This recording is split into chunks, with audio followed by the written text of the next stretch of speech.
ఇంకొకటి, మనకు ధనము చాలా అవసరం. మనం ఏది దొంగ పనులు చేయలేం. మనం ఫారిన్ నుంచి హెల్ప్ తెచ్చుకొని హాస్టల్ పెట్టుకున్నామని చెప్పి అనాథ పిల్లల పేరు మీద డబ్బులు తెచ్చుకొని సగం వాళ్ళకి పెట్టి సగం మనం తిని కోట్లకు కొడగలిసి అట్లాంటి దొంగ పనులు మనం చేయలేం. అందుకే కదా నేను ఇలా ఉన్నాను.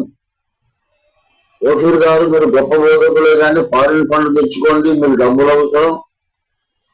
ఒక అనాథ శరణాలయం పెట్టుకొని బోర్డు డబ్బులు వస్తాయి. నెలకు 50,000 వస్తాయి. ఒక 10,000 ఖర్చు పెట్టండి, మిగతా మీరు వెనకేసుకోవచ్చు అని సలహాలు చెప్పిన పెద్దలు ఉన్నారు. నేను అలా చెయ్యనండి. అనాథ పిల్లలకు కూడా 50,000 వస్తే 50,000 వాళ్ళకే ఖర్చు పెడతాను, కానీ నేను తింటానికి కాదు కదా అని నేను ఆనాడే ప్రతిఘటించాను. తెలివి తక్కువ నువ్వు, దక్కడం చేత కాదు మీకు అన్నారు. కనుక మనం దొంగ పనులు చేసి తప్పుడు పనులు చేసి డబ్బులు సంపాదించాలి. అందుకే నాకు ఇంకా సొంతలు లేదు. మనకు ధనము కావాలి, లీగల్ మనీ, చట్టబద్ధంగా కావాలి. దానికి జోడీ స్టోర్ చాలా అద్భుతమైన అవకాశం. ప్రతి ఒక్కరు కూడా దయచేసి రాంబాబు గారి భారాన్ని అర్థం చేసుకోండి.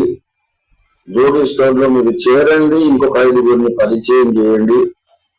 జోడీ స్టోర్ అంటే అమెజాన్ లాంటిదే.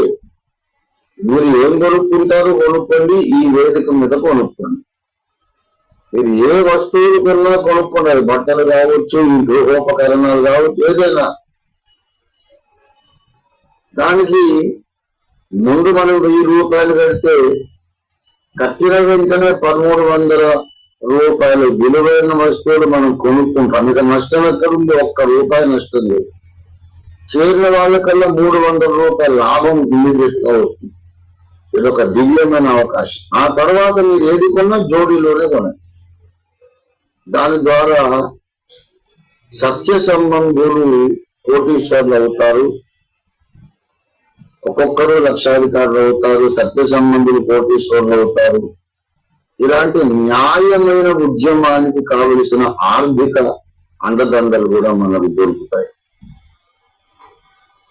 అవసరమైనప్పుడు ఇంతకుముందు వేలకు వేలు, లక్షలకు లక్షలు డబ్బులు సహాయం చేసిన వాళ్ళు అందరూ కూడా ఇప్పుడు 1,000 రూపాయల దగ్గర ఎందుకు వెనకడిగేస్తున్నారో అగోచరంగా ఉంది. మీరే మీ చేతులతో నాకు ఇవ్వలేదా? వేలకు వేలు, లక్షలకు లక్షలు ఇవ్వలేదా? నేను ఖర్చు పెట్టలేదా?